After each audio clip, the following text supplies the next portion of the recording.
ॐ सहना भवतु सहनौ भुनक्तु सह वीर्यं करवावहै तेजस्विनावधीतमस्तु मा विद्विषावहै।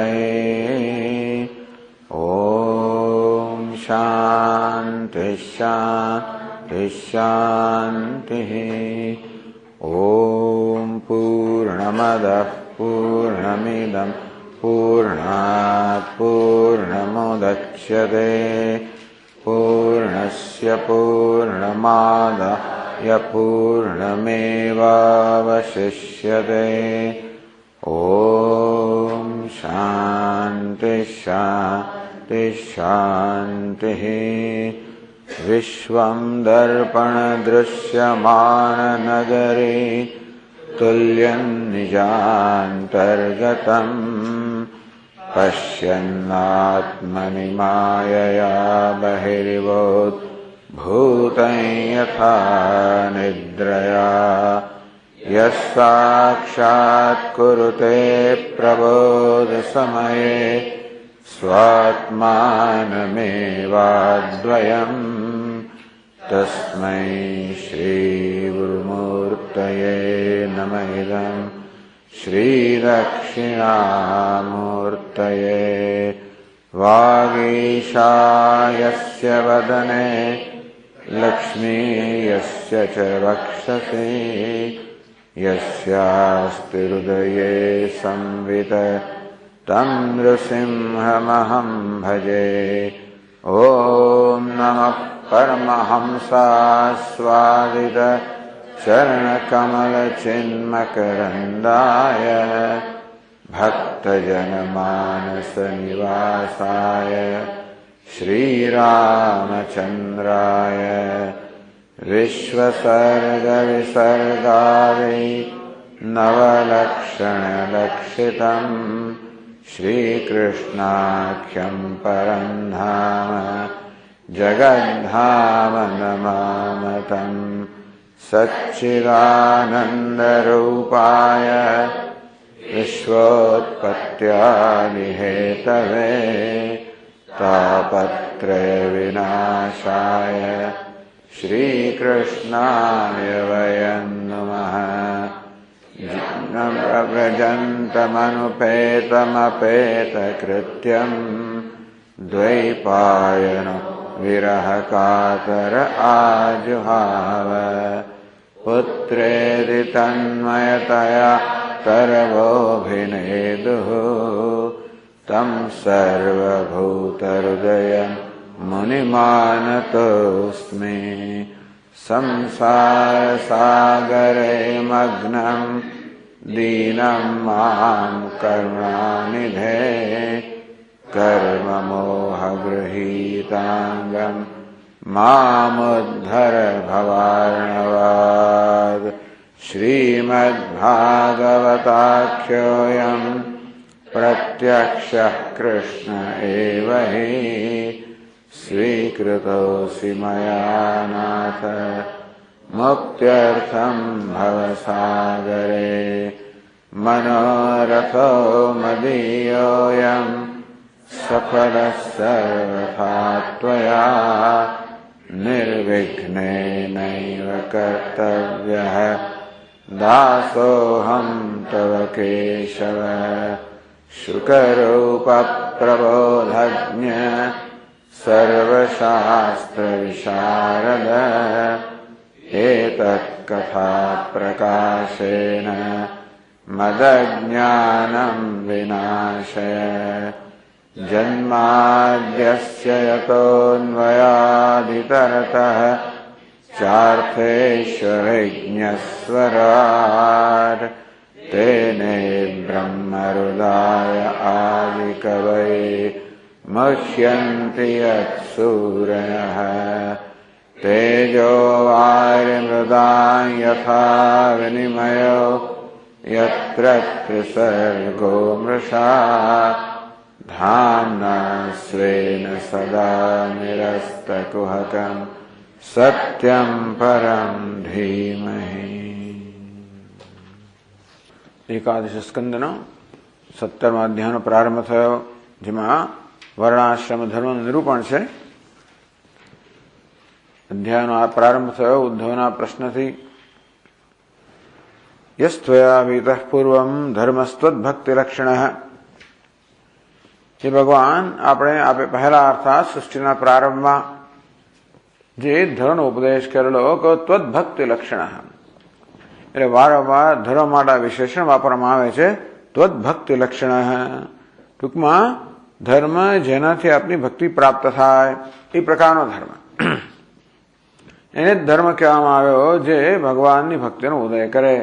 બાકી તો શ્રીમદ ભાગવતના પહેલા સ્કંદમાં જ કહેવામાં આવ્યું કે એ માત્ર શ્રમ જ છે, જે ધર્મના આચરણથી ભગવાનની ભક્તિ જન્મે નહીં. જે ધર્મના આચરણથી ભગવાનની કથામાં રુચિ ના જન્મે તો એ ધર્મ માત્ર શ્રમ છે, ધર્મ નથી. એટલે ત્વદ્ભક્તિ લક્ષણ, તો જેથી આપની ભક્તિ પ્રાપ્ત થાય એવો વર્ણ આશ્રમનો આચરણ કરનારા લોકો માટે ધર્મનો ઉપદેશ કરેલો. યથા અનુષ્ઠીયમાનેન ત્વયી ભક્તિર નૃણામ ભવેત. જેનું અનુષ્ઠાન કરે હે ભગવાન, આપના મનુષ્યને આપણા ભક્તિ જન્મે. સ્વધર્મેણ અરવિંદાક્ષ તત્સમાખ્યાતુમ અર્હસી. હે અરવિંદાક્ષ, હે કમલનયન, એ ધર્મના આપે સારી રીતે વ્યાખ્યાન કરવું જોઈએ. જેનું અનુષ્ઠાન કરવાથી આપના ચરણમાં ભક્તિ પ્રાપ્ત થાય. પુરા કિલ મહાબાહો ધર્મમ પરમકમ પ્રભો યત્તેન હમ સ્વરૂપેણ બ્રહ્મણે ભ્યાત્થ માધવ. તો અહીં પહેલાની વાત કરી રહ્યા છે કે વિષ્ણુ ધર્મોત્તર પુરાણની અંદર આ પ્રસંગ આવે છે, જ્યારે ભગવાને હંસના રૂપમાં અવતાર લઈને બ્રહ્માજીને ધર્મનો ઉપદેશ કર્યો. અહીં આગળ આ જ એકાદશ સ્કંદના 13મા અધ્યાયની અંદર પણ હંસના રૂપમાં ભગવાને બ્રહ્માજીનો ઉપદેશ કર્યો હતો. યત્તેન હમ સ્વરૂપેણ, હંસનું રૂપ ધારણ કરે ભગવાન આપે બ્રહ્માજીને ધર્મનો ઉપદેશ કર્યો. સ ઇદાનીમ, અર્થાત ભગવાન કે મેં ધર્મનો ઉપદેશ તો કરેલો છે. તો કે વાત તો સાચી છે, પણ તો આપે બહુ જ પ્રારંભમાં, સૃષ્ટિના પ્રારંભમાં ધર્મનો ઉપદેશ કર્યો. સ ઇદાનીમ સુમહતા કાલેન અમિત્રકર્ષણ. હે શત્રુઓ નાશ કરનાર ભગવાન અને આંતરિક શત્રુનો પણ નાશ કરનાર રાગદ્વેષ રૂપી સુમહતા કાલેન આપે ઉપદેશ કર્યા, બહુ જ લાંબો કાળ પસાર થઈ ગયો છે. અને કાળનો ધર્મ જ છે, સમયનો ધર્મ છે, દરેક વસ્તુને ક્ષીણ કરી નાખવી. તેથી ધર્મ પણ ક્ષીણ, ધર્મ તો ક્ષીણ નથી થતો, પરંતુ ધર્મનું પાલન કરવાની મનુષ્યની શક્તિ ક્ષીણ થતી જાય છે. આગળ ચર્ચા કરવામાં આવી કે ધર્મનું પાલન કરવું હોય, આપણે કર્તવ્યનું પાલન કરવું હોય, મૂલ્યોનું પાલન કરવું હોય તો એક આંતરિક સંકલ્પ બળ જોઈએ, વેઠવાની તૈયારી જોઈએ, જતું કરવાની તૈયારી જોઈએ, પોતાના રાગ દ્વેષને બાજુમાં મૂકવાની તૈયારી જોઈએ.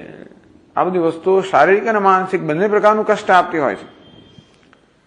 અને તેથી ધીમે ધીમે કષ્ટ સહન કરવાની માનસિક શક્તિ ક્ષીણ થતી જાય. થાય છે શું કે ધર્મનું પાલન કરીએ એટલે જીવનમાં સમૃદ્ધિ આવે. સમૃદ્ધિ આવે એટલે માણસ જરા થોડો નાજુક થતો જાય, એને કારણે એને કષ્ટ સહન કરવાની ક્ષમતા ઓછી થતી જાય. એટલે ધર્મનું પાલન કરવાની ક્ષમતા જ ઓછી થતી જાય. એટલે આ રીતે ધીમે ધીમે ધર્મનો ક્ષય થતો જાય. સપ્રાયો ભવિતા મર્ત્યલોકે પ્રાગ અનુશાસિત.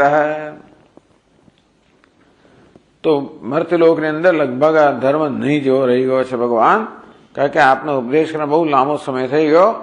અને તેથી ટૂંકમાં અત્યારે ઉદ્ધવ ભૂમિકા રચી રહ્યા છે. ભગવાને ધર્મનો ઉપદેશ કરવો જોઈએ એ માટેની ભૂમિકા રચી રહ્યા છે. આમ ભગવાને જ્ઞાનનો ઉપદેશ કર્યો, યોગનો ઉપદેશ કર્યો, ભક્તિનો ઉપદેશ કર્યો. હવે કર્મયોગનો ઉપદેશ બાકી રહ્યો છે. એ ઉપદેશ કર્મયોગ કહો કે ધર્મ કહો, તો કર્મયોગ ક્યારે કહેવાય? જે કર્મ ભગવાનને સમર્પણ કરવાની ભાવનાથી કરવામાં આવ્યું હોય એને જ ધર્મ કહેવામાં આવશે. જેનું આચરણ કરવાથી ભગવાનમાં ભક્તિ જન્મે એ ધર્મનું નામ, એનું નામ ધર્મ, અથવા એને કર્મયોગ કહો. તો હવે એનો ઉપદેશ બાકી રહ્યો છે, એ પ્રાપ્ત કરવા માંગે છે ઉદ્ધવ. તો હવે 5મા શ્લોકથી કહે છે 173 પાના પર.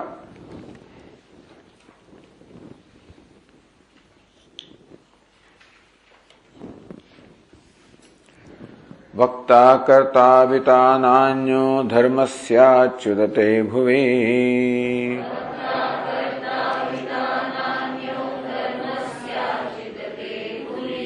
सभायां वैरिञ्चां यत्र मूर्तिधराः कलाः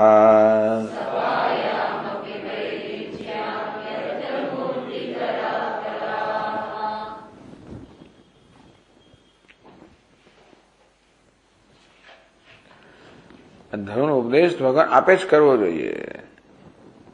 વક્તા કર્તા અવિતા. આ કર્તા અવિતામાં એક અવિતા રહેલો છે. વક્તા કર્તા વક્તા એટલે કે બોલનાર, કર્તા એટલે કે આચરણ કરનાર, અવિતા એટલે રક્ષણ કરનાર. સામે બ્રાહ્મણા વદંતી. આ ધર્મના વક્તાઓ કોણ હોય? બ્રાહ્મણ હોય. કારણ કે શાસ્ત્રનું અધ્યયન કરવું અને અધ્યાપન કરવું, શાસ્ત્રનું પઠન અને પાઠન એ બંને ધર્મ છે બ્રાહ્મણનો. એટલે બ્રાહ્મણો સામે ધર્મના વક્તા હોય. એ લોકો શાસ્ત્રના જ્ઞાતા હોય અને તેથી શાસ્ત્રના ધર્મના વક્તા હોય. એનું પાલન કોણ કરે? બીજા બધા બ્રાહ્મણો પાલન કરે. વક્તા જ માત્ર એવું નથી, પાલન પણ કરે, પણ મુખ્યત્વે વક્તા બ્રાહ્મણ હોય. અને એ ધર્મ આચરણ કરતા હોય અને બીજા બધા પાલન, મુખ્યત્વે પણ પાલન કરનારા ક્ષત્રિય હોય. આ ક્ષત્રિયો રાજા હોય અને એમનું કર્તવ્ય છે ધર્મનું પાલન કરવું અને કરાવવું. એટલા માટે આ બે જાતિ બહુ મહત્વની છે. બ્રાહ્મણો ધર્મનો બોધ આપે, ક્ષત્રિયો ધર્મ અનુષ્ઠાન કરે. એટલું જ નહીં, પણ ક્ષત્રિયો સત્તા અને શક્તિ ધરાવનારા હોવાના કારણે બીજા લોકોને ધર્મના આચરણ જોડે પણ ખરા. ટૂંકમાં રાજાનો ધર્મ છે કે સ્વયં ધર્મનું પાલન કરવું, પ્રજા પાસે પાલન કરાવવું, અને જે લોકો ધર્મથી જરા ફંટાઈ ગયા હોય એમને વળી પાછા યોગ્ય માર્ગે લાવવા. આ બધું રાજાનું કામ છે. તો આ બધા જ છે રાજાઓ. એટલે વક્તા કર્તા અવિતા. ટૂંકમાં દુનિયાની અંદર ધર્મના વક્તાઓ છે, અનુષ્ઠાન કરનારાઓ છે, અને રાજા રૂપી ધર્મનું રક્ષણ કરનારાઓ પણ છે. ધર્મસ્ય અચ્યુતે ભુવિ. પરંતુ હે ભગવાન, હે અચ્યુત, તવ જ્ઞાનમ સદા એક રસમેવ. ભગવાન અચ્યુત નામનો, કારણ કે જો બીજા બધા લોકોના ધર્મ જયારે ક્ષીણ થઈ ગયા હોય ત્યારે ભગવાન કાળની અસર બધા પર થતી હોય ને. કાળની અસરને કારણે બીજા બધા લોકો ધર્મના પાલનની ક્ષમતામાં ક્ષીણ થઈ ગયા હોય, એ ધર્મ પાલન ન કરી શકતા હોય, તો પછી ભગવાન પર અસર થાય કે નહીં? એટલે અહીંયા ઉદ્ધવ ભગવાન અચ્યુત એમ કરીને બોલાવે છે. અચ્યુત અર્થાત જે પોતાના સ્વરૂપથી કે શક્તિ ક્યારે અચ્યુત કે ભ્રષ્ટ થયા નથી. તવ જ્ઞાનમ સદા એક રસમેવ. ભગવાનનું જ્ઞાન છે સદા એક સમાન જ હોય, ક્યારેય પણ એની અંદર કોઈ પ્રકારની ક્ષીણતા ના આવે, ક્ષય ના થાય. પ્રલય બી ન નશ્યતી. બે બધા લોકો પ્રલય સમયે નષ્ટ થઈ જાય. એક ભગવાન ને ભગવાનનું જ્ઞાન, કશી વસ્તુ પ્રલયમાં નષ્ટ થતી નથી. એટલા જ માટે સૃષ્ટિના પ્રારંભમાં ભગવાન ઉપદેશ કરી શકે. બાકી ગઈ વખતે વાત કરી તો એમ સૃષ્ટિના પ્રલયની અંદર આ વેદની વાણી બધી વસ્તુનો લય થઈ જાય. એટલે ભગવાન જ ખાસ ખરેખર તો ધર્મના પ્રવર્તક છે. એટલા જ માટે સૃષ્ટિના પ્રારંભમાં ભગવાન સ્વયં બ્રહ્માજીને આ વેદનો ઉપદેશ કરે. એ ક્યારે કરી શકે? જ્યારે એમનું પોતાનું જ્ઞાન ક્ષીણ ન થયું ત્યારે. ભગવાન કહે છે અચ્યુત, જે ક્યારે પોતાના સ્વરૂપથી જ્ઞાનથી ક્યારે ચ્યુત અર્થાત ભ્રષ્ટ થતા નથી. હે અચ્યુત.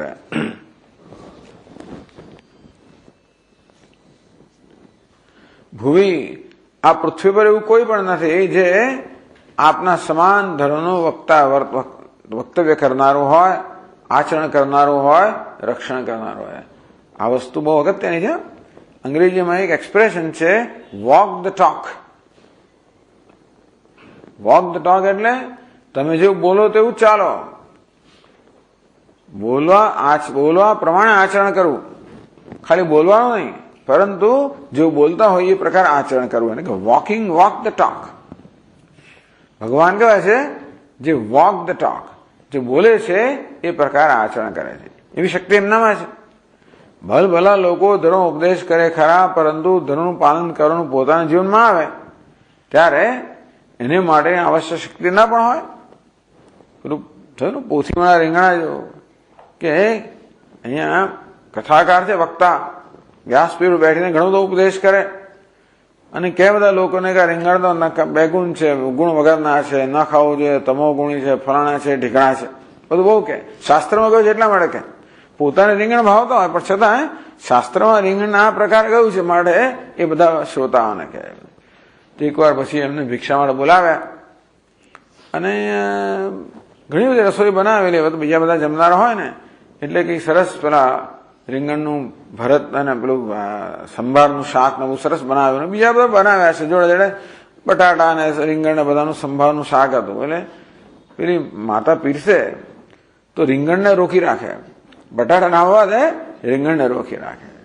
પેલા બ્રાહ્મણ જોયા કરે એ કે આ વિષય ને આવું તો આવવા દો ને તમે, એને આવું છે મારી થાળે, શું કામ નથી આવવા થતા? ના મહારાજ આપે કહ્યું ને કે રીંગણ તો ખાવા ના જોઈએ વગેરે વગેરે. કશું વાંધો નહીં કે આવી જાય તો. એટલે પોથીમાંના રીંગણ, ટૂંકમાં રીંગણ માત્ર પોથીમાં જ છે, આચરણમાં નથી. એટલે આ બધી ટૂંકમાં એટલે જ કહ્યું વક્તા કરતા અવિતા. જે ધર્મનું વક્તવ્ય કરતો હોય તે એક હોય, સામાન્ય રીતે આચરણ કરનારા બીજા હોય, રક્ષણ કરનારા ત્રીજા હોય. રાજાઓ છે, ક્ષત્રિયો છે, જે ધર્મનું વક્તવ્ય ના કરતા હોય, આચરણ કરે અને કરાવે. ભગવાન કેવા છે? વક્તા પણ છે, આચરણ કરનારા પણ છે અને રક્ષણ કરનારા પણ છે. રક્ષણ કરવા સામર્થ્ય જોઈએ. એટલા જ મને ક્ષત્રિયો જ માત્ર રક્ષણ, એમનીમાં સામર્થ્ય હોય. બ્રાહ્મણોમાં એવું સામર્થ્ય ના હોય. બ્રાહ્મણ બીજા પ્રકારનું આધ્યાત્મિક સામર્થ્ય બ્રાહ્મણોમાં હોય, પણ આધ્યાત્મિક સાથે સાથે જે શારીરિક સામર્થ્ય પણ જોઈએ અને મનોબળ જોઈએ એ ક્ષત્રિયોમાં હોય. એટલા માટે એ લોકો જ રક્ષણ કરી શકે. વક્તા કરતા ભગવાન આ સમગ્ર પૃથ્વી પર આપના સમાન ધર્મનું વક્તવ્ય કરનાર, એનું આચરણ કરનાર, એનું રક્ષણ કરનાર આપના સમાન કોઈ પણ નથી. કઈ વાંધો નહીં ભાઈ, કદાચ પૃથ્વી પર ન હોય તો બીજા લોકમાં હશે ને. નાના મહારાજ કોઈ લોકમાં નથી. એટલે કહે છે સભાયા વૈરિંચ્યામ યત્ર મૂર્તિધરા કલા ન અન્ય. અરે પૃથ્વીની વાત તો શું કરવી, પરંતુ વૈરિંચ્યામ સભાયામ આપી. વિરિંચી એટલે કે બ્રહ્માજી, વૈરિંચી સભા એટલે બ્રહ્માજી સંબંધિત સભા, એટલે બ્રહ્માજીની સભા આવી જશે. ટૂંકમાં બ્રહ્માજીની સભા એટલે બ્રહ્મલોકની સભા, સર્વોત્કૃષ્ટ સ્થાન. એમની સભામાં કોણ કોણ હોય? તો જેવા સભાના અધિપતિ હોય એવા બધા સભાસદો હોય ને. એટલે બ્રહ્માજીની સભામાં વશિષ્ઠ ઋષિ વગેરે કેવા કેવા મહાપુરુષો હોય. અને ત્યાં ધર્મની કેવી ચર્ચાઓ થતી હશે. વૈરિંચ્યામ સભાયામ આપી યત્ર મૂર્તિધરા કલા. આ બ્રહ્માજીની સભા માટે વિશેષણ કર્યું કે જ્યાં કલાઓ મૂર્તિમાન કલાઓ છે. આ કલાઓ શું છે? વેદાદ્યા.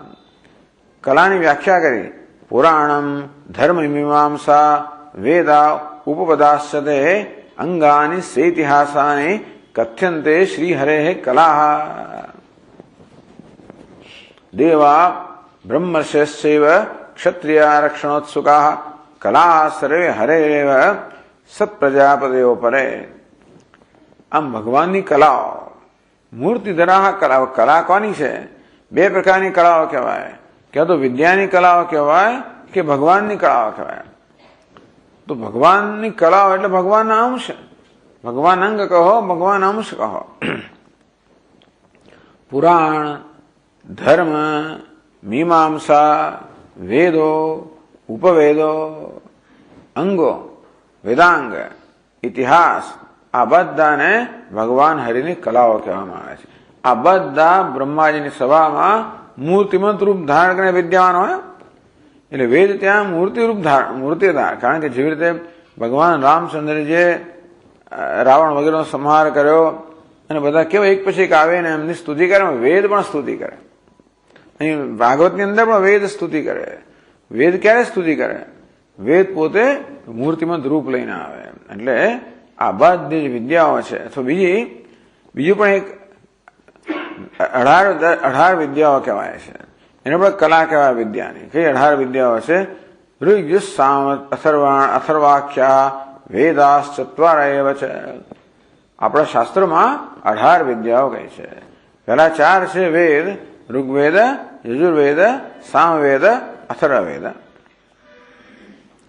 પુરાણ, ન્યાય, મીમાંસા, ધર્મશાસ્ત્ર, બધા પુરાણો, ન્યાયશાસ્ત્ર, ધર્મશાસ્ત્ર અને મીમાંસા, આ બીજા 4, એમ કરીને થાય 8.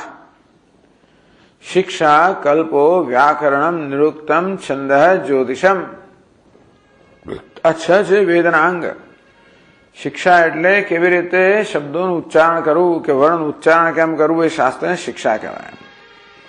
આ બધા શાસ્ત્રો આપણા ભારતની અંદર અત્યંત વિકસિત શાસ્ત્રો છે. આપણા ઋષિમુનિએ ખૂબ ઊંડું અધ્યયન કરેલું છે, સંશોધન કરેલું છે કે આ પ્રત્યેક અક્ષરવર્ણ જે છે, ક, ખ, ગ, ચ, ટ, ત, પ વગેરે, આનો ઉચ્ચાર કેવી રીતે થાય છે એનું બહુ ઊંડાણથી અને વિગતવાર એમણે અધ્યયન નિરીક્ષણ કર્યું છે અને એના માટે બહુ લાંબુ વર્ણન પણ કર્યું છે. એક નમઃ આટલો શબ્દ છે ને, એ નકાર, અકાર, મકાર, અકાર, વિસર્ગ એનો બનેલો છે. કોઈ પંડિત અને 15 મિનિટ કહે તમને કે નમઃ આ શબ્દ કેવી રીતે બોલાય, ઉચ્ચારણ કેવી રીતે થાય છે, નકાર કેવી રીતે થાય, અકાર ક્યાંથી થાય, મકાર કેવી રીતે થાય, વિસર્ગ કેમ થાય, વગેરે વગેરે. આ છે શિક્ષા, કેવી રીતે વર્ણનો ઉચ્ચાર કરવો. આપણે તો કંઈ શીખ્યા નથી હોતા, એટલે ઠેકાણું નથી હોતું. અને સ કોને કહેવાય, શ કોને કહેવાય, શ કોને કહેવાય, એને કંઈ ઠેકાણું ના હોય. ટૂંકમાં ળ કહેવાને કહેવાય, ર કોને કહેવાય, લ ક્યાં કહેવાય, આ બધા ટૂંકમાં ઉચ્ચારનું ઠેકાણું નથી હોતું. કારણ કે આ બધા વર્ણો કયા સ્થાનમાંથી બોલાય એ બધાનું આપણને એવી જાતની કેળવણી નથી આવતી. સંસ્કૃતમાં આવું ના ચાલે, ટૂંકમાં વૈદિક પંડિતોમાં આ બધું ચાલે નહીં. એ રને બદલે ર બોલે ને લ બોલે ને એ બધું કંઈ ચાલે વાલે નહીં. જે પ્રકારે બોલાતું એ પ્રકાર બોલાવે. તેથી આ બધું એમને શીખવામાં આવે. શિક્ષા, કલ્પ, કલ્પ એટલે કેવી રીતે આ બધા યજ્ઞ યાગાદિ કરવા, આ પૂજા વગેરે કેમ કરવી, આખી પદ્ધતિ. વ્યાકરણમ, સંસ્કૃત વ્યાકરણ, નિરુક્તમ, વૈદિક શબ્દોનો શબ્દકોશ નિરુક્ત. આ બધું લોકોને કંઠસ્થ છે. વ્યાકરણના બધા સૂત્રો અને એની બધી વૃત્તિ અને આ બધા નિરુક્તના બધા શબ્દકોશ કંઠસ્થ હોય. છંદ, અલંકાર શાસ્ત્ર, જ્યોતિષમ, જ્યોતિષ શાસ્ત્ર એટલે ટૂંકમાં જ્યોતિષ એટલે આ બધા જ્યોતિર્મય જે પદાર્થો છે, સૂર્ય, ચંદ્ર, ગ્રહો વગેરે, એમની ગતિ, એનું જે વિજ્ઞાન છે એને જ્યોતિષ કહેવામાં આવે. આ 6 છે વેદના અંગ. એટલે કેટલા થયા? 4 વેદ, પછી પુરાણ, ન્યાય, મીમાંસા, ધર્મશાસ્ત્ર, એમ કરીને 2, 4, 8. આ 6 વેદના અંગ એટલે કેટલા થયા? 14. 2, 4 કયા રહ્યા? ઉપવેદ. કયા ઉપવેદ? 4 ઉપવેદ છે. આયુર્વેદ, ધનુર્વેદ, ગંધર્વ વેદ અને અર્થશાસ્ત્ર. આ 4 ને ઉપવેદ કહેવાય. એટલે કેટલા થયા? 18. અષ્ટાદશ સ્થાનાની, ટૂંકમાં અષ્ટાવિદ્યા, 18 વિદ્યાઓ કહેવાય છે. આ બધા એને કલા કહો, અંગ કહો. આ બધા કોના? વિદ્યાના અંગ છે, કલાઓ છે. એટલે ક્યાં તો ભગવાન નારાયણની કલાઓ અથવા તો આ વિદ્યાની 18 કલાઓ છે એ બ્રહ્માજીની સભામાં મૂર્તિમંત રૂપ ધારણ કરી રહેલી છે. ત્યાં કોઈ આડોળું બોલી શકે? વ્યાકરણ ત્યાં રૂપ લઈને બેઠેલું હોય. એટલે કોઈ શબ્દનો અયોગ્ય ઉપયોગ થાય ન થઈ શકે. શિક્ષા કેમ ઉચ્ચારણ કરવું ત્યાં મૂર્તિમંત બેઠેલું હોય. આ બધી વસ્તુ આવી બ્રહ્માજીની સભા છે. સભાઓ વૈરિંચ્યામ, વિરિંચ્ય અર્થાત બ્રહ્માજીની સભા છે. યત્ર મૂર્તિધરા કલા, જ્યાં કલા બધી મૂર્તિમંત છે ત્યાં પણ ભગવાન આપના સમાન કોઈ નથી. જે આપની જેમ ધર્મનું પ્રવચન કરી શકે, સંવર્ધન કરી શકે, પ્રવર્તન કરી શકે, રક્ષણ કરી શકે, એ સભામાં પણ આપના સમાન કોઈ નથી.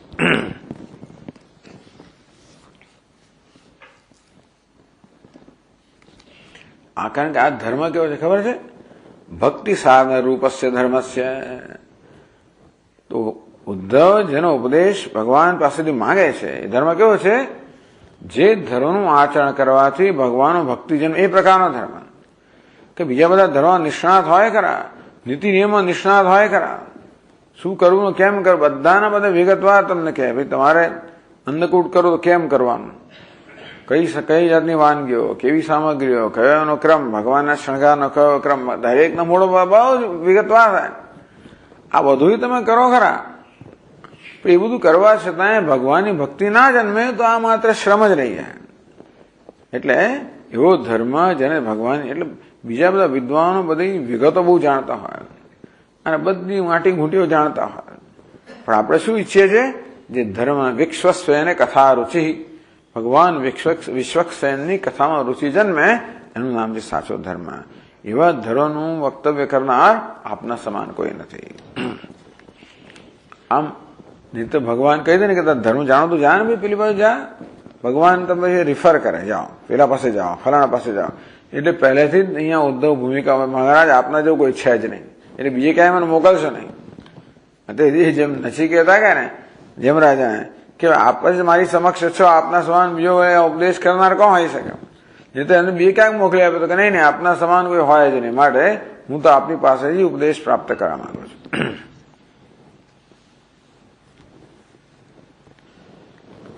એટલે આગળ કહે છે, કર્ત્રા વિત્રા પ્રવક્ત્રા ચ ભવતા મધુસૂદન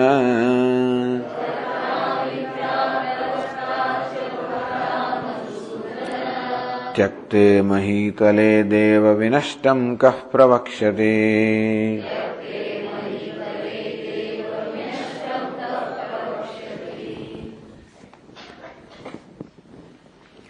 હે મધુસૂદન, જાણીએ છીએ આપણે કે આ મધુનો કૈટબ નામના અસુરો સૃષ્ટિના પ્રારંભમાં જ ઉત્પન્ન થયા. ભગવાન નારાયણ યોગ નિદ્રામાં છે, સૃષ્ટિનો પ્રારંભ થવાનો છે.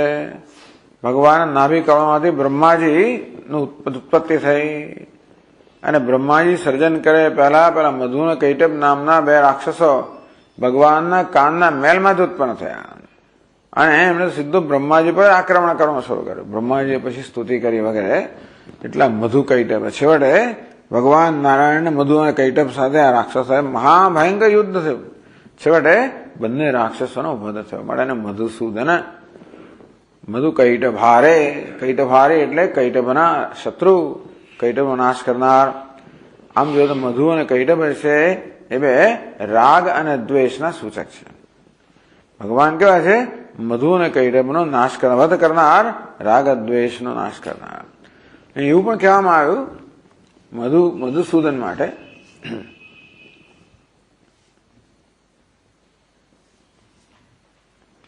વેદ હર્તૃ મધુમંત્રત્વેન. એવું પણ છે અહીંયા કે આ મધુ નામનો રાક્ષસ હતો એ વેદ લઈ ગયો બ્રહ્માજી પાસેથી. એવી જાત જાતની કથાઓ છે. એમાં એક કથા એવી પણ હશે કે આ મધુ નામનો રાક્ષસ વેદ લઈ ગયો અને મધુ નામના રાક્ષસનો ભગવાને સંહાર કર્યો. એ પ્રકારે પણ એમણે વેદનો ઉદ્ધાર કર્યો. વેદ સાર ભક્તિ યોગસ્ય, ભગવાન આપ જ વેદનો ઉદ્ધાર કરનાર છો અને સમગ્ર વેદનો સાર શું છે? હવે એ કોણ વેદનું અધ્યયન કરે જેના પર આધાર રાખે છે. પણ ભક્તો જયારે વેદનું અધ્યયન કરે ત્યારે એમનો શું અભિપ્રાય છે? વેદાંત લોકો શું કે વેદનો સાર ક્યાં છે? જ્ઞાનમાં છે. પેલા મીમાંસકો શું કે વેદનો સાર કર્મમાં છે. આ લોકો શું કે વેદ સાર ભક્તિ યોગસ્ય, આ વેદનો સાર શેમાં છે? ભક્તિ યોગમાં છે. તેથી એ ભક્તિ યોગ રૂપી જે કર્મયોગ છે એનું વક્તવ્ય કરવા માટે આપના સમાન બીજો કોણ સક્ષમ હોઈ શકે? કર્ત્રા અવિત્રા પ્રવક્ત્રા છે ભવતા, આપ જ વેદના અથવા તો ધર્મના કરનાર છો, એટલે અને આપ જ એના પ્રવક્તા છો, આપ જ એનું રક્ષણ કરનાર છો. મધુસૂદન, એ ભગવાન જેવી રીતે આપે સૃષ્ટિના પ્રારંભમાં આ મધુ નામના રાક્ષસનો વધ કરીને વેદોનું રક્ષણ કર્યું હતું, એવા હે ભગવાન, હે દેવ, દેવ એટલે સ્વયં પ્રકાશ પરમાત્મા, મહીતલે ત્યક્તે, ભગવાન આપ જયારે મહીતળનો ત્યાગ કરશો ત્યારે, ભગવાન થોડા સમયની અંદર પૃથ્વીનો ત્યાગ કરવાના છે. માત્ર એક જ વસ્તુ બાકી રહી, છેલ્લું શું બાકી રહ્યું છે? આ યદુવંશનો સંહાર. એ થાય એટલે ભગવાનનું કામ પૂરું થયું. એમણે બધા કઈ 5 મોટા કુળનો નાશ કર્યો. ભગવાને જેનું એમણે આ કામ કર્યું, કંસનો નાશ કર્યો ને દંત વખત શિશુપાળનો નાશ કર્યો ને પછી જરાસંધ નાશ કર્યો, કાલેબન નાશ કર્યો, આ બધા કૌરવોનો નાશ કર્યો. છેવટે યદુઓ પણ અંદર આવી ગયા. આ બધા અત્યંત શક્તિશાળી બધા કુળો હતા, ત્યાં સુધી કે દેવતાઓ પણ એમની સામે યુદ્ધ કરી શકે એમ ના હતા. એ દેવતાઓનો સામનો ના કરી શકે એવા બધા શક્તિશાળી હતા. એટલે જ ભગવાન અવતાર લીધો અને પછી કે આ બધા કુળો જે વાસ્તવમાં પુરુષો ભારરૂપ હતા, આ બધાનો એક પછી એક નાશ કર્યો. ચાલો, પણ ટૂંકમાં મહારાજ આપનું કામ તો પૂરું થઈ જશે અને આપ તો વિદાય પછી રોકાય નહીં. કામ પૂરું થયેલું જતા પછી જેમ આપણે સ્વામીજી કે ને ઋષિકેશમાં આપણે સાધુઓને ભંડારા માટે બોલાવીએ, એમને સમય આપ્યો 11 વાગ્યાનો, એટલે બસ 11 વાગે તો બધા લોકો ગોઠવાઈ જ ગયા હોય. પછી ત્યાં વિલંબ ના ચાલે, તરત તમારે પીરસવાનું શરૂ કરી દેવું પડે. 15નો અધ્યાય પૂરો થયો ના, બધા ભોજન શરૂ કરે, જેવું પૂરું થયું 15 મિનિટ કે બધા ઉઠીને 5 મિનિટમાં ક્યાંય અદ્રશ્ય દે ખબર જ ના પડે, કોઈ રોકાય જ નહીં. કામ પત્યું એટલે પછી ગયા. તેમ ભગવાન પણ એ વાત છે, કામ પત્યું પછી રોકાય નહીં. મહારાજ આપ તો ત્યક્તે મહીતલે, આપ જયારે આપ આ મહીતલ એટલે કે પૃથ્વીનો ત્યાગ કરશો, આપની લીલા સંકેલી લેશો. ભગવાન લીલા સંકેલે, ભગવાન તો સંકેલાવાના છે જ નહીં. ભગવાન લીલા એટલે શું? ભગવાન અવતાર ધારણ કરે, વિશેષ રૂપ ધારણ કરે, સગુણ રૂપ ધારણ કરે, સવિશેષ રૂપ ધારણ કરે, જેમ કે રામ કૃષ્ણ વગેરે, અને વિશેષ પ્રકારની લીલાઓ કરે. અને ભગવાન ત્યાગ કરેલે શું? આ વિશેષતાને સંકેલી લે. ભગવાન નિર્ગુણ નિર્વિશેષ છે જ, પરંતુ આ બધી વિશેષતાને સંકેલી લે. પણ આપણે કોની સાથે કામ છે? ભગવાનની વિશેષતા સાથે કામ છે. કારણ કે આપણને ખરેખર આપણા પર કૃપા કોણ કરે? આપણે પ્રસન્ન કોણ થાય? ઉપદેશ કોણ કરે? આપણું રક્ષણ કોણ કરે? પેલું પરમ બ્રહ્મ કશું કરતું નથી. આપણો આત્મા છે તો એ કંઈ કરતું નથી, બધું જોયા જ કરે છે. ટૂંકમાં રાગ જે કંઈ હોય બધું જોયા કરે, કશાનો વિરોધ નથી કરતો. આ સગુણ બ્રહ્મ છે એ વિરોધ કરનારું છે. એટલા માટે મહારાજ એકવાર આપ સગુણ બ્રહ્મ નહીં હો, ટૂંકમાં પૃથ્વી પરથી આપની લીલા સંકેલી લેશો, ત્યારે વિનષ્ટમ ધર્મમ કહ પ્રવક્ષ્યતિ, આ ધર્મ જે નષ્ટ થઈ ગયો છે, હવે લગભગ નષ્ટપ્રાય થઈ ગયો છે, ભગવાન એને કોણ પ્રવક્ષ્યતિ, એનો ઉપદેશ કોણ કરશે? અત્ર ઇદાનમ તદુપદેશમ વિના અગ્રે નૈવ ભવિષ્યતિ. મહારાજ જો આ ધર્મ મહાન સંકટમાં છે, આ કલિયુગ આવવાનો જ છે. હવે આજે દ્વાપર યુગનો અંત આવી ગયો છે લગભગ, એટલે લગભગ ધર્મ તો નષ્ટપ્રાય થઈ જ ગયો છે. અને જો આપ એનો ઉપદેશ કરનાર નહીં કરો તો પછી એનો ઉપદેશ કરનાર બીજું કોઈ રહેશે નહીં, અને આ ધર્મ તદ્દન નષ્ટ થઈ જશે. અને તેથી ભગવાન આપ હવે ટૂંકમાં આ ધર્મનો ઉપદેશ આપે કરવો જોઈએ.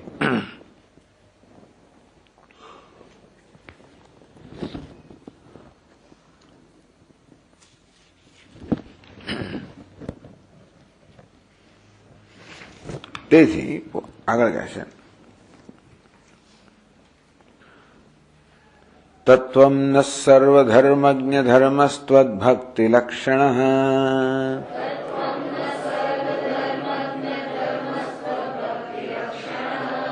યથા યસ્ય વિધીયેત તથા વર્ણય મે પ્રભો.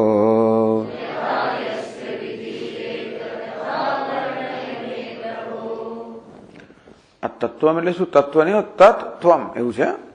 તત્વમ તદ એટલે તસ્માત, તે કારણથી. ત્વમ હે ભગવાન, કારણ કે આવું છે, કારણ કે એકવાર આપ આ પૃથ્વી પરથી વિદાય લેશો પછી આ ધર્મનું પ્રવચન કરનાર કે ઉપદેશ કરનાર કોઈ ખરેખર રહેશે નહીં.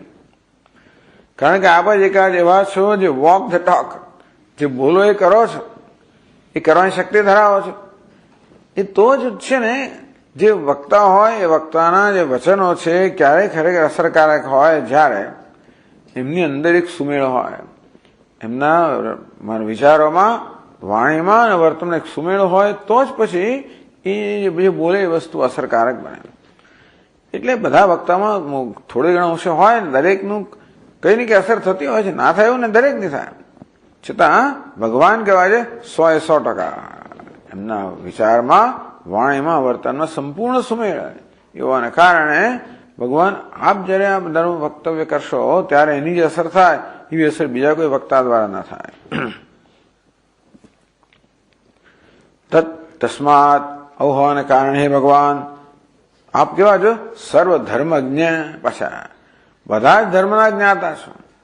આ એક અગત્યની વસ્તુ છે. આપણે કોઈ પણ વિષય પર સારું વક્તવ્ય ક્યારે કરી શકીએ? જ્યારે આપણે એ વિષયનું સર્વાંગી જ્ઞાન હોય. ધર્મ પર પ્રવચન આપવા માટે પણ માત્ર આપણે આપણો એકલાનો ધર્મ જાણતા હોઈએ પર્યાપ્ત નથી. ચલો વૈદિક ધર્મ આપણે નિષ્ણાત હોઈએ તો પણ બીજા ધર્મો ઘણા, અવૈદિક ધર્મો ઘણા છે. જે લોકો વેદનો સ્વીકાર ન કરનારા હોય એ લોકોના ધર્મ કેવા છે? હવે તો વિદેશના કેટલા ધર્મો છે. ટૂંકમાં એ બધા ધર્મનું ખરેખર જે તત્વ જાણતો હોય એ જ ધર્મનો સાચો ઉપદેશ કરી છે. કારણ કે આપણા પોતાના ધર્મનું તત્વ આપણે ક્યારેય વ્યવસ્થિત જાણી શકીએ? જ્યારે બીજા ધર્મનું તત્વ પણ જાણતા હોઈએ, એમનું દ્રષ્ટિબિંદુ પણ જાણતા હોઈએ. એટલે બીજા જે વિચારકો હોય, ધર્મ ઉપદેશકો હોય, એમને જે ઉપદેશ કર્યો છે એમાં પણ જે સારું સારું લેવા યોગ્ય હોય. એમના જે દોષ હોય તો આપણે ન સ્વીકારીએ, પરંતુ એમાં જે ગુણ હોય એ પણ સ્વીકારી શકાય. અને એ રીતે જો કે ભારતની એક પ્રથા જ રહેલી પહેલેથી, ભારતમાં પહેલેથી આ પ્રથા રહેલી છે કે ભારતીય લોકો ઉદાર ચરિત્ર છે, ઉદાર વિચારના છે, ઉદાર હૃદયના છે. એટલા જ માટે આ દેશની અંદર પણ કેટલા બધા વિદેશી લોકો આવ્યા, પોતાની સંસ્કૃતિ લઈને આવ્યા. એ બધામાંથી પણ જે ગ્રહણ કરવા યોગ્ય અંશ હતો એ બધું ભારતના લોકોએ સ્વીકાર્યો. એટલા જ માટે આ હિન્દુ ધર્મ છે ખૂબ જ સમૃદ્ધ બન્યો. હિન્દુ ધર્મ તો જાણે કે હજારો વર્ષ એની પરંપરા હોવાને કારણે પણ સમૃદ્ધ ખરો જ.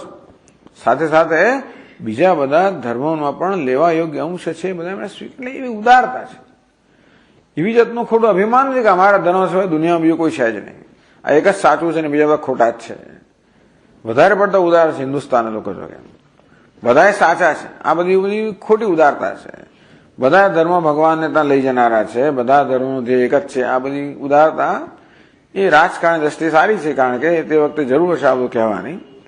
બાકી બધા સરખા હોય એવું તો બની જ ના શકે, એવું છે પણ નહીં. છતાં પણ આપણે એટલું તો સ્વીકારીએ કે દરેક ધર્મ કંઈક એવા અંશ હોય છે જે આપણી પાસે ના હોય.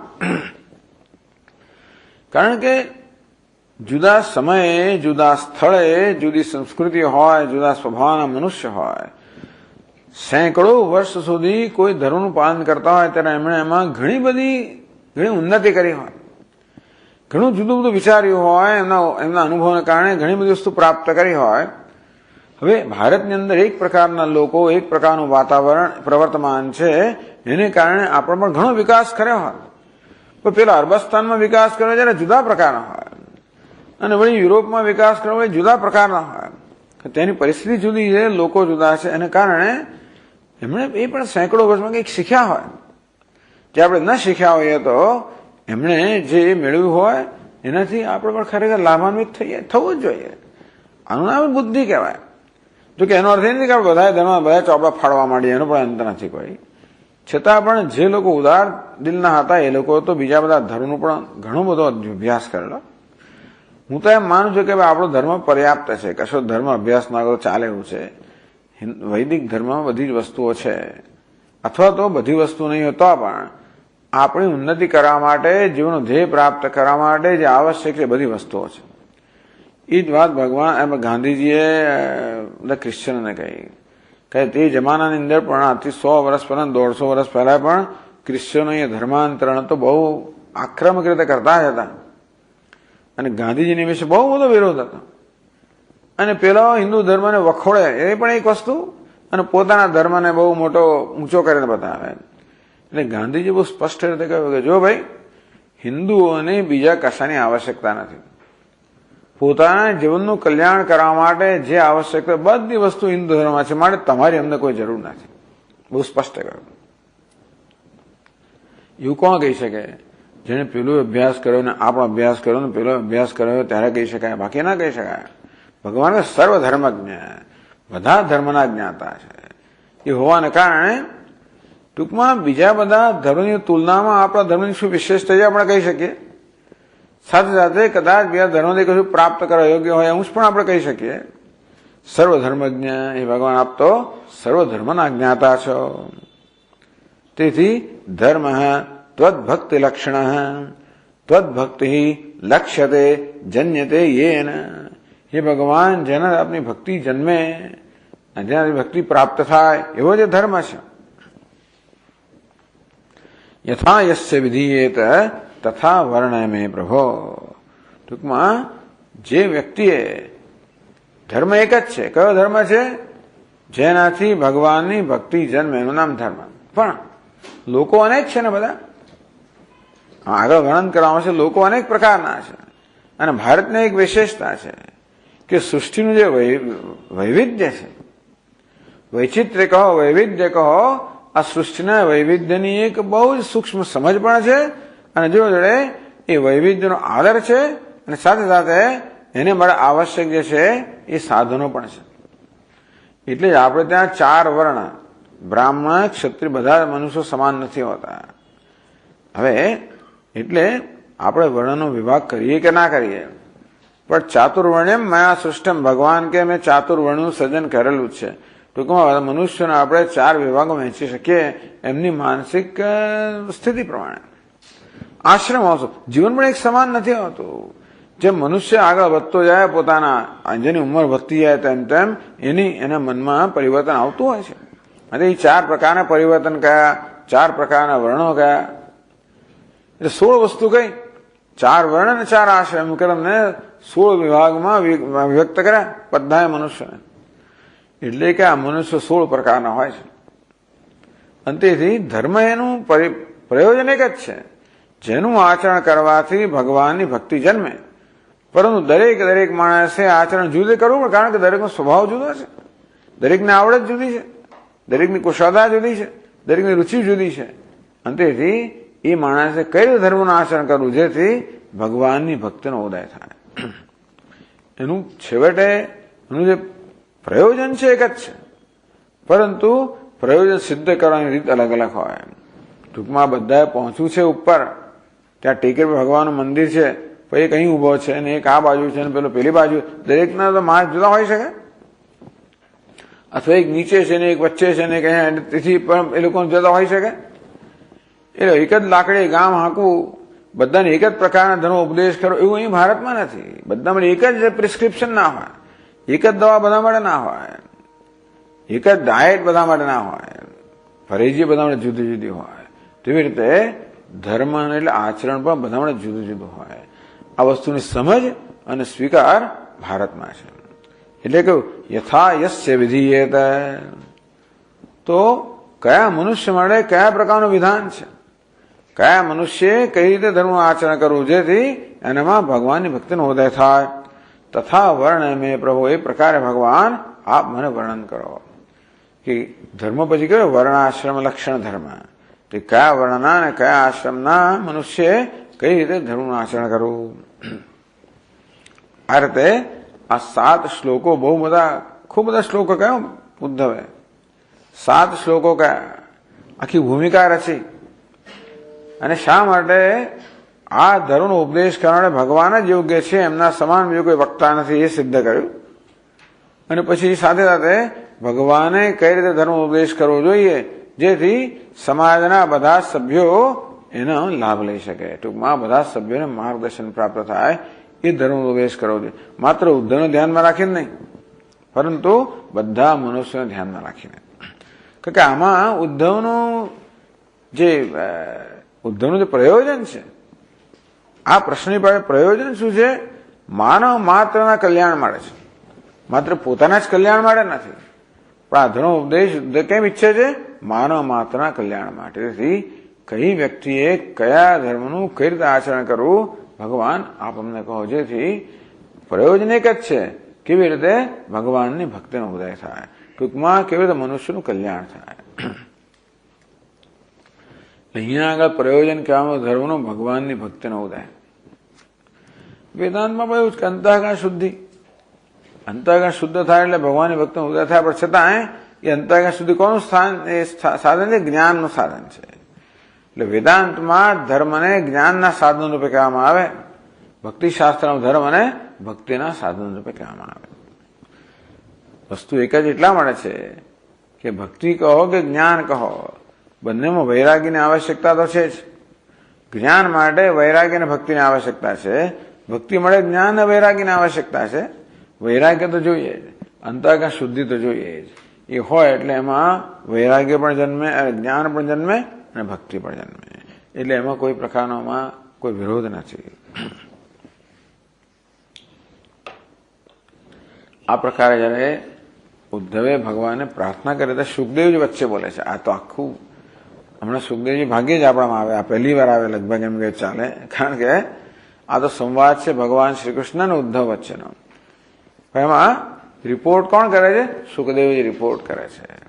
એટલે અત્યારે કહે છે શ્રી શુક ઉવાચ ઇત્થમ સ્વભૃત્ય મુખ્યેન પૃષ્ટઃ સ ભગવાન હરિઃ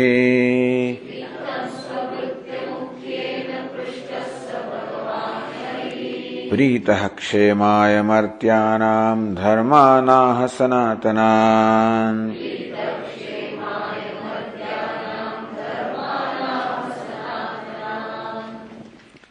ઇત્થમ આ પ્રકારે સ્વભૃત્ય મુખ્યેન, ઉદ્ધવનું વિશેષણ છે. ઉદ્ધવ કોણ છે? ભગવદ ભૃત્ય મુખ્ય. ભૃત્ય એટલે સેવક, ભગવાનના બધા સેવકોમાં મુખ્ય છે. આમ સુખદેવજી કહેજો, ભગવાન તો ઉદ્ધવની વાત, ઉદ્ધવનું વખાણ કરેલા જ છે. ભગવાને કહ્યું ને કે ભક્તોમાં તું ઉદ્ધવ, તું મારી વિભૂતિ છે એમ કહ્યું. તો અહીંયા સુખદેવજી પોતે જ કહે છે ઉદ્ધવ કોણ છે, કેવા છે? ભગવાનના ભક્તોમાં, ભગવાન સેવકોમાં કે ભગવાન ભક્તમાં ઉત્તમ છે. સુભૃત્ય મુખ્યેન. એટલા જ માટે ગમે તમે કોઈ પ્રશ્ન કરે તો ભગવાન જવાબ આપે કે ના પણ આપે. ભગવાન તો કોઈ પણ વક્તા ઉત્તર ક્યારે આપે? જ્યારે જે શ્રોતા છે, શ્રોતામાં પ્રશ્નો તો આપણે જાત જાત ના કરીએ એટલે ઉત્તર આપે એવો નિયમ નથી. પેલું નાનું બાળક આવે ને જાત જાત કે સ્વામીજી બ્રહ્મ એટલે શું, ફલાણો એટલે શું, તમે એનો ઓછો ઉત્તર આપવાના હતા. એની તો ઉત્તર આપો તો પણ, પરંતુ ઉત્તર જે પ્રશ્ન કરનાર છે એના અધિકારીત્વને, યોગ્યતાને ધ્યાનમાં રાખીને ઉત્તર આપવામાં આવે. પરંતુ આ પ્રશ્ન એને પૂછ્યો ઉદ્ધવ ઉત્તમ શ્રેષ્ઠ અધિકારી છે. કેમ? ભગવાનના ભક્તોમાં મુખ્ય છે. એનો પ્રશ્ન પણ શું છે? માત્ર ધર્મનો પ્રશ્ન નથી. ધર્મ ત્વદ્ભક્તિ લક્ષણ, ધર્મ ભગવદ ભક્તિ લક્ષણ. એવો ધર્મ જેનાથી ભગવાનની ભક્તિ પ્રાપ્ત થાય. હવે એને ધર્મની જરૂર નથી, એને ભગવાનની ભક્તિ પ્રાપ્ત થાય. એ જ પ્રશ્ન સ્પષ્ટ કરે છે કે ભાઈ આ પ્રશ્ન ઉદ્ધવ પોતાને પણ નથી કર્યો, કારણ કે ધર્મના આચરણથી ભગવાનની ભક્તિ પ્રાપ્ત થાય તો એને થયેલી જ છે. પણ આ માનવ જાત મને પ્રશ્ન કરેલો છે. છતાં પણ સ્વભૃત્ય મુખ્યેન, પોતાના ભૃત્યમાં, પોતાના સેવકોમાં, પોતાના ભક્તોમાં આ જે મુખ્ય છે, ઉત્તમ છે, એ ઉદ્ધવ વડે પૃષ્ટ સ ભગવાન હરિ.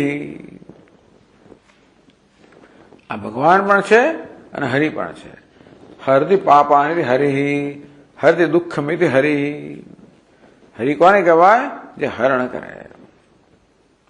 હરણ કરવું એટલે શું? ચોરીને લઈ જવું, લૂંટી જવું. ભગવાન કહે છે લૂંટી લેનારો છે, ચોરી જનારો છે, હરણ કરનારો છે.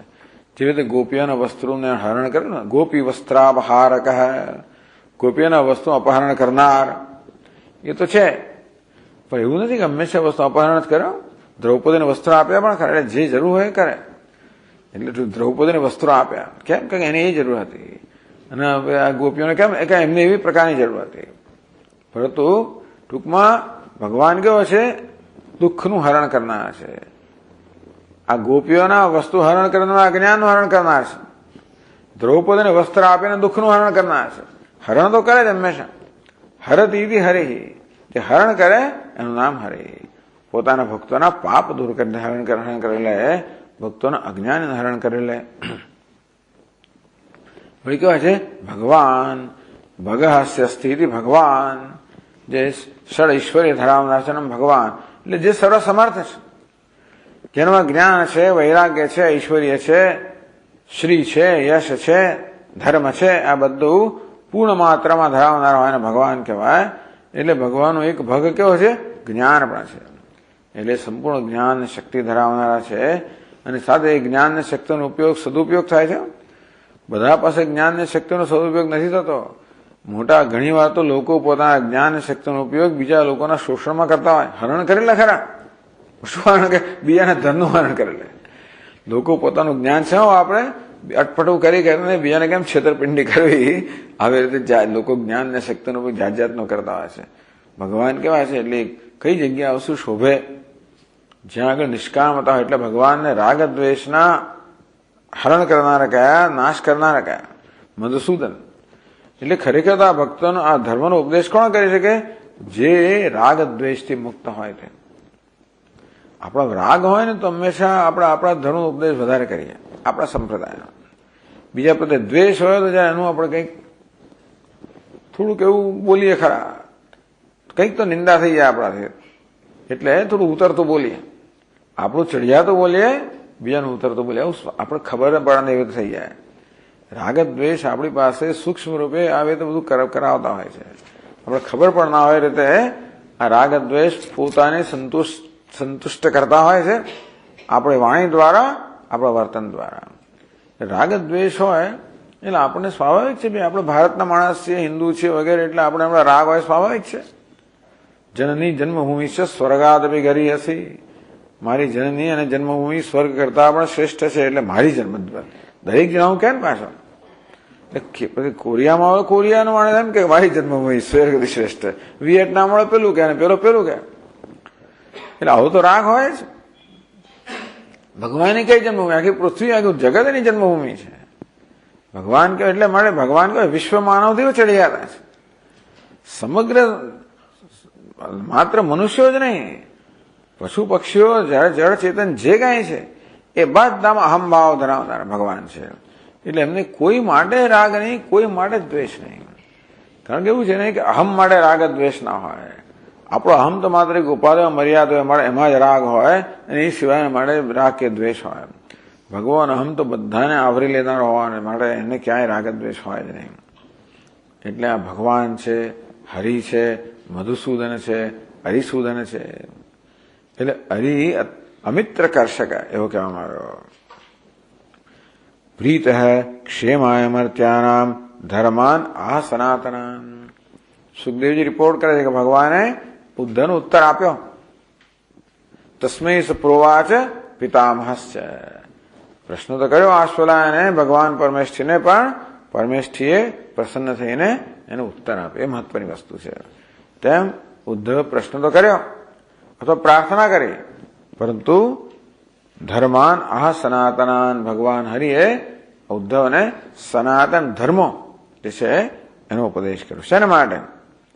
પ્રીત, ભગવાન કહે છે પ્રીત, પ્રસન્ન થયા. આ ઉદ્ધવના પ્રશ્નથી, ઉદ્ધવની પ્રાર્થનાથી પ્રસન્ન થયેલા ભગવાને. એ ગગત્યની વસ્તુ અમે વારંવાર આપણે કહેતા હોઈએ છીએ, પ્રસન્નમ તમનુપ્રાપ્ય. આ વક્તાને પ્રસન્ન કરવો જોઈએ તો એની પાસે શ્રેષ્ઠ વસ્તુ પ્રાપ્ત થાય. એમાં જ અક્કલ છે ને. કોઈ પાસેથી સારામાં સારી વસ્તુ કેમ મેળવવી, એને માટે શું કરવું? ખુશ કરવો. માણસ ખુશ થાય એટલે પોતાની શ્રેષ્ઠ વસ્તુ આપી દે. તો વક્તા ખુશ થાય એટલે પોતાની શ્રેષ્ઠ વસ્તુ આપે. એટલે ઉદ્ધવે એવી રીતે પ્રશ્ન કર્યો, એવી ભૂમિકા રચી, એવી રીતે સરસ વિનંતી કરી, અને ભગવાને પણ ભગવાનની ખુશામત તો નથી કરી. ભગવાનની ખુશામત ખુદા બહુ પ્યારી લગતી है, પણ ખુદાની ખુશામત કોણ કરી શકે? ભગવાનની ખુશામત ક્યારે કહેવાય? માણસ હોય એને કરતા આપણે ચડિયાતું બોલીએ તો ખુશામત કહેવાય. ભગવાન છે એને ચડિયાતું કોણ બોલી શકે? એ છે જ કોઈ બોલી ના શકતો, ચડિયાતોનો સવાલ જ નથી. છતાં ઉદ્ધવે કહ્યું કે ભગવાન, આ બ્રહ્માજીની સભાની અંદર પણ આપના સમાન ધર્મનો વક્તા કોઈ નથી. એમ ભગવાનની વિશેષતા વગેરે બતાવી ભગવાને પ્રસન્ન કર્યા. ભગવાન ખુશામતથી પ્રસન્ન થયા નથી, પણ ઉદ્ધવની ભક્તિ જોઈને, એની નિષ્ઠા જોઈને, એની સિન્સિયરિટી, એની પ્રામાણિકતા, કે ઉદ્ધવને આની કોઈ જરૂર નથી. અત્યારે ઉદ્ધવ જે પ્રશ્નમાં પૂછી રહ્યા છે ધર્મ વિશે, એની એને કોઈ જરૂર નથી. ધર્મ દ્વારા પ્રાપ્ત કરવાનું છે તો પ્રાપ્ત કરી ચૂકેલા છે, છતાંય પૂછે છે. એટલે શું છે? ક્ષેમાય મર્ત્યાનામ ક્ષેમાય, આ મનુષ્યના કલ્યાણ માટે. તો ભગવાન, કારણ કે ઉદ્ધવનો પ્રશ્ન મનુષ્યોના કલ્યાણ માટે છે, તો એના પ્રશ્નથી કે એની વિનંતીથી પ્રસન્ન થયેલા ભગવાન હરિએ મનુષ્યના કલ્યાણ માટે સનાતનાન ધર્માન આહ. પોતે પોતાની લીલાનું સંવરણ કરે એ પહેલા આ એક આપણે માટે વારસો મૂકી ગયા. એટલે કેટલી મોટી વસ્તુ છે ને. બીજું બધું ઠીક છે, હવે આપણે નગરી મૂકી ગયા ને આ મૂકી ગયા તો બરાબર છે, પણ ખરી વસ્તુ કઈ છે? જે વસ્તુ ખરેખર તો કે ટકવાની છે. બીજી બધી ભૌતિક વસ્તુઓ તો છે કાળની અંદર ક્ષીણ થઈ જશે. આ વસ્તુ આ ધર્મ ક્ષીણ નહીં થાય, કદાચ વક્તાઓ ક્ષીણ થાય એવું બની શકે, પણ છતાં આ શાસ્ત્ર જે છે એ ક્ષીણ થવાનું નથી. નસીબ જો કે ભારતમાં આટલું જળવાઈ રહ્યું છે. દુષ્ટોએ કેટલા આક્રમણ કરીને ઘણા શાસ્ત્રો નષ્ટ કરી નાખી, છતાંય પણ આપણે ખરેખર આપણા પંડિતો વગેરેનો કેટલો મહાન ઉપકાર માનવો જોઈએ કે એ લોકોએ આ બધી વસ્તુ જાળવી. આ બધી કર્ણ પરંપરા છે. જયારે લખાણ હતું પણ નહીં ત્યારે પણ આ બધી વસ્તુ ગુરુઓ એમના શિષ્યનો ઉપદેશ કરે એ કર્ણ પરંપરાથી આપણી પાસે ચાલતું આવ્યું છે. તો તેથી અત્યારે આપણને પ્રાપ્ત થાય છે. કેટલા સેંકડો કે હજારો વર્ષ પછી સનાતન ધર્મના આ પ્રકારે ભગવાન આ ધર્મનું પોતાનું પ્રવચન શરૂ કરે છે. ચાલો પછીના ક્લાસમાં આપણે આગળ ચર્ચા કરશું. ઓમ પૂર્ણમદ પૂર્ણમિદમ પૂર્ણાત પૂર્ણમુદચ્યતે પૂર્ણસ્ય પૂર્ણમાદાય પૂર્ણમેવાવશિષ્યતે. ઓમ શાંતિ શાંતિ શાંતિ. સચ્ચિદાનંદરૂપાય વિશ્વોત્પત્યાદિહેતવે તાપત્રય વિનાશાય શ્રીકૃષ્ણાય વયં નમઃ. જન્માદ્યસ્ય યતોન્વયાદિતરતઃ ચાર્થેષ્વવિઘ્નસ્વરાટ્ તેને બ્રહ્મહૃદાય આદિકવયે મુહ્યન્તિ યત્સૂરયઃ. તેજો વારિમૃદાં યથા વિનિમયો યત્ર ત્રિસર્ગો મૃષા ધામ્ના સ્વેન સદા નિરસ્તકુહકં સત્યં પરમ ધીમહિ. ઓમ શાંતિ શાંતિ શાંતિ. હરિ ઓમ. શ્રી ગુરુભ્યો નમઃ. હરિ ઓમ.